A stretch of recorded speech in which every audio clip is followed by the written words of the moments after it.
Hello, viewers, and welcome to Africa and Beyond the Television Network. And at this point in time, let us talk about the defeat of Vice President Chiwenga. He's a man who has been left with just a few options. And at this point in time, he no longer have much time to act.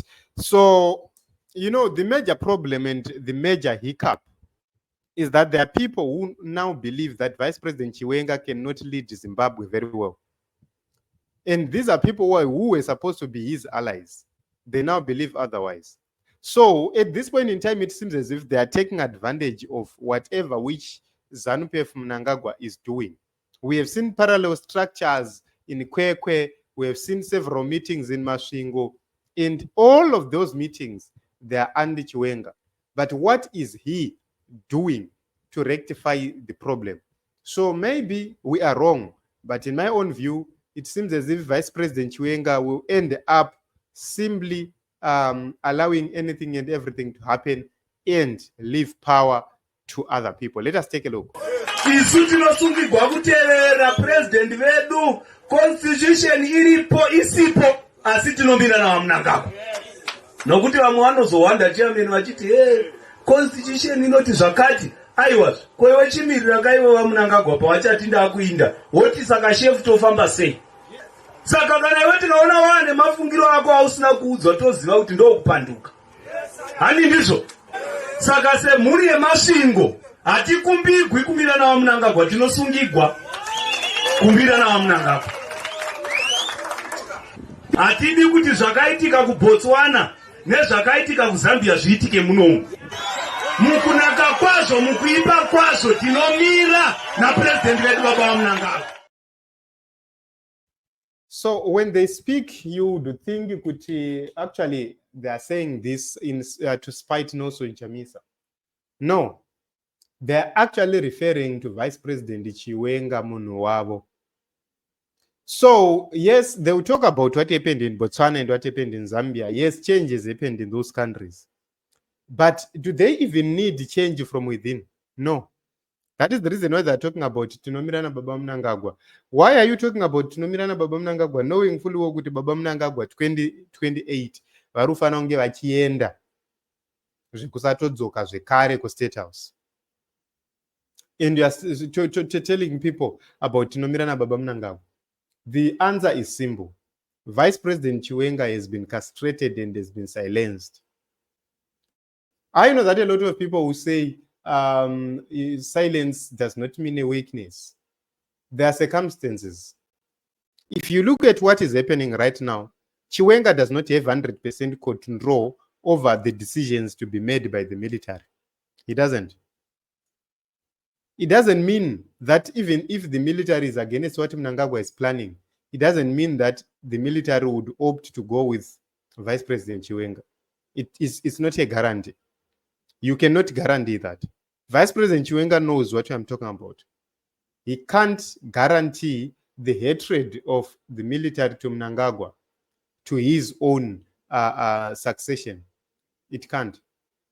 Because he has failed to act where there was a necessity.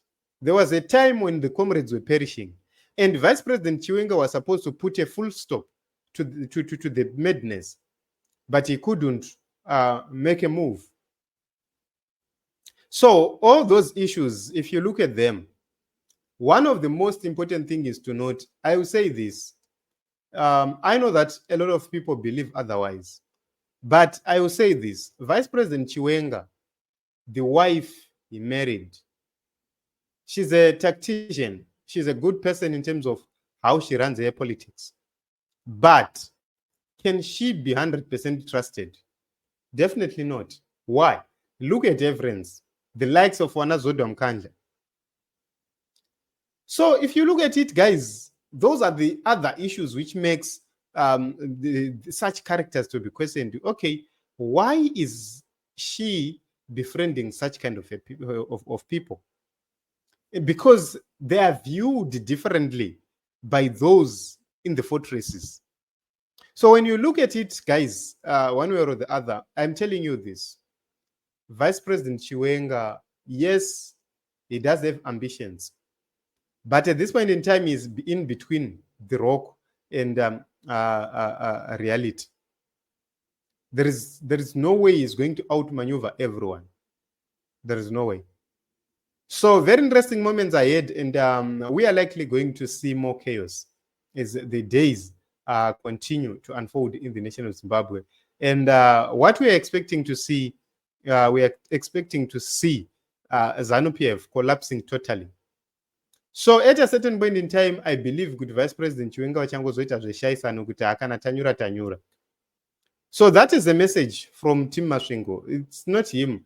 Matuke has issued his own. We have seen MNANGAGWA. We have seen everyone. It seems as if they are up and against Vice President Chiwenga. And is the military justified to make a move? They need a justification. A justification of ZANU-PF resolutions is not enough. They will need a move to violate the constitution itself. Amending the constitution is not enough. They will need a real violation of the constitution for them to make a move without facing treason. So it's very interesting to see what is happening, and they are aware of that, and they know for sure that whatever which is going to happen, it won't happen without being challenged. So they are treading very carefully, and a do or die situation now depends on the strength of the military in terms of canvassing support from the people, because those with the ability to canvass support from the people will be able to propel something better. But let me tell you, there is something which is happening at this point in time. In the past few days, there was a shift in the political dynamics, and everything is now moving to fit the puzzle. So the pieces are coming together now, and very, very soon the people of Zimbabwe will start to understand what we have been talking about for a very long time. When we talked about the power makers, when we talked about several issues, things are now falling into place. There are people who have agreed to have Nelson Chamisa as the next president of Zimbabwe, and those people are very, very important when it comes to the issues of making critical decisions. Nelson Chamisa does have the people. Nelson Chamisa does have legitimate concerns about 2018 elections and 2023 elections, and also about what happened to his own political party. There is enough justification for Nelson Chamisa to actually claim what belongs to him. So, that is the safest route. And I believe that as time goes on, you will see that route being pursued, and it will be pursued in a different way and in a more dramatic way. Things will happen more differently, and you'll see what is going to happen. Thank you very much, everyone, for coming. We'll continue to look into what is happening and talk about it.